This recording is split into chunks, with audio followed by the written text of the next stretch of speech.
Okay, so today I just thought I would talk about something a little bit different, but it's still kind of relevant, I thought anyway, since I'm going over Texas Chainsaw Massacre right now anyway.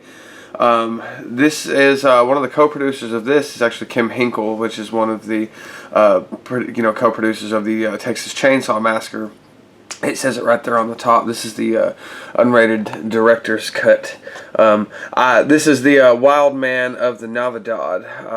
So I had never heard of this movie before, but I'm a big fan of Sasquatch movies, and I've always, been interested in Sasquatch, and I love them. The cheesier, the better, or the more ridiculous, the better, whatever.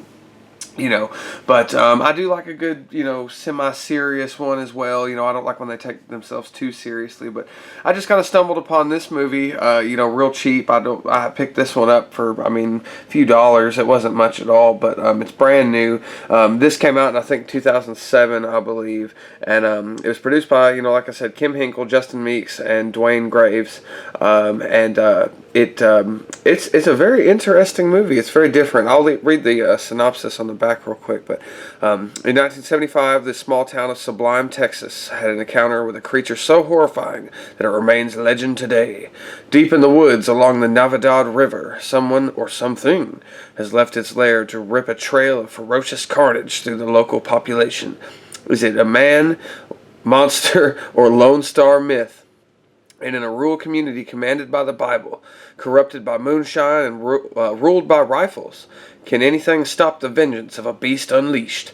Pass the popcorn and hook that speaker to the driver's side window, raves Film Threat. The Wild Man of the Navidad has a lot of heart and captures the essence of 60s and 70s grindhouse / drive-in horror.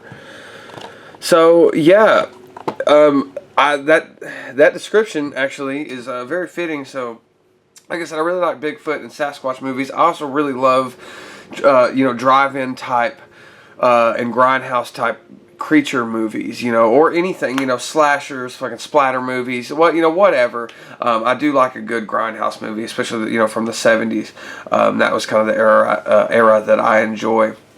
So this movie really, like I said, even though it came out in, I think 2007 or 2008, it really has a kind of nasty feel to it.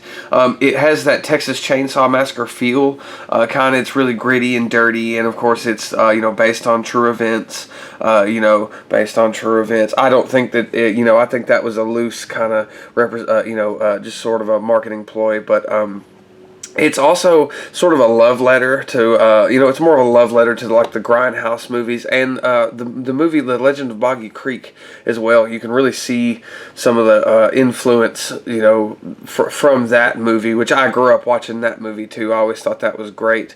I saw somewhere where somebody said this is the grindhouse Legend of Boggy Creek, essentially, and I can see that. It's not like over the top, gory, and violent. It's not nearly as violent as I would have liked anyway, but it does have its moments, and it is really creepy. It has a really nice, like, kind of vibe or nice atmosphere to it, and there are some decent kills and decent situations that are just kind of just creepy, for lack of a better word, and I really love the setting. It's in rural Texas, and the just everything is very, again, like in Texas Chainsaw Massacre, everything is very, nitty gritty, very detailed. It feels very real. A lot of the actors in this movie are not, they're not actors at all. They're just, a lot of them are just locals, from around this area of Sublime, Texas, which adds to the feeling of realism with it. But at the same time, they're not great actors. Not all of them. Some of them do, do just fine. I don't have a problem with it. And the bad acting doesn't really bother me. But that's just something to be aware of going into this. These are not actors. This is not a well-acted movie. But if you do want to see, a gritty kind of grindhouse style kind of Sasquatch or Wildman movie, because I hate to ruin anything. They never really say that it is or isn't a Sasquatch, but I wouldn't really count this as a traditional like Bigfoot movie, in the way, just you'd have to really watch it, and kind of say I would consider it, I would probably lump it into the Sasquatch genre myself. It is a wild man kind of scenario, but there's some other stuff that kind of goes on in this movie too, like in the family, and basically.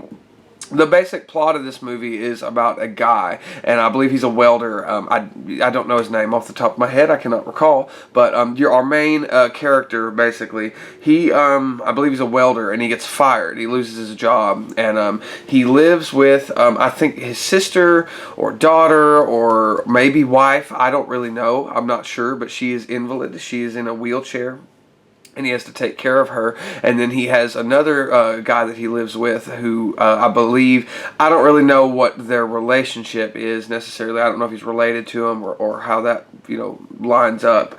But he helps assist with the invalid sister, cousin, wife, whatever, and he's not exactly great to her, and that's kind of explored, which I thought that was interesting to kind of have that weird sort of subplot on the side. But anyway, he needs money. Basically, he needs to raise money for the woman's medication and stuff like that, and she can't speak. She can't really do anything for herself. So he lives on, I believe it's I can't remember how many acres, but he lives on a basically this giant piece of property that he's closed off for years and years and years. I guess to assume because of the Wildman of the Navidad, and he needs to make money, and so he finally just opens it up, and he starts charging people to hunt on this land, and that does not sit well with the Wildman of the Navidad. So and so stuff just kind of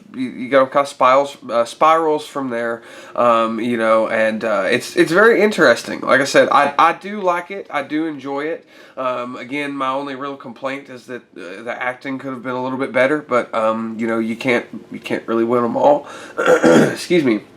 So I'm not really going to complain about that too much. I did enjoy the movie, and I do recommend it most definitely. I suppose if I were to give it a rating, I'd probably rate it 3 stars out of 5. I would definitely say if you're into creature movies, definitely check this one out. The design of the creature was very different as well. I should probably say something about that. It was very not what I expected in the end, necessarily. You see a little bit of him right here on the cover. That's the wild man there, but he definitely looks different than what I was expecting whenever it finally shows him. I do like that they don't really show him a lot.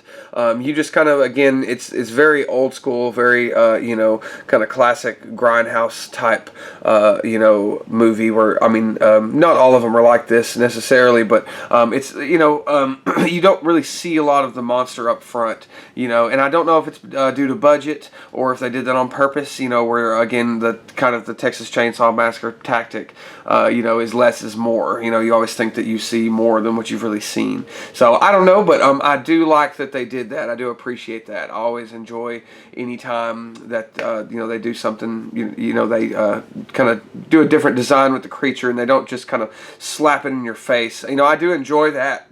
Sometimes I'll get slapped in the face with creatures, if you know what I'm saying. But yeah. Anyway, the Wildman of the Navidad, I do highly recommend it. 3 out of 5 if you're looking for a more modern day kind of 70s style or 60s to 70s style grindhouse kind of creature movie that takes place in Texas and is co-produced by Kim Hinkle.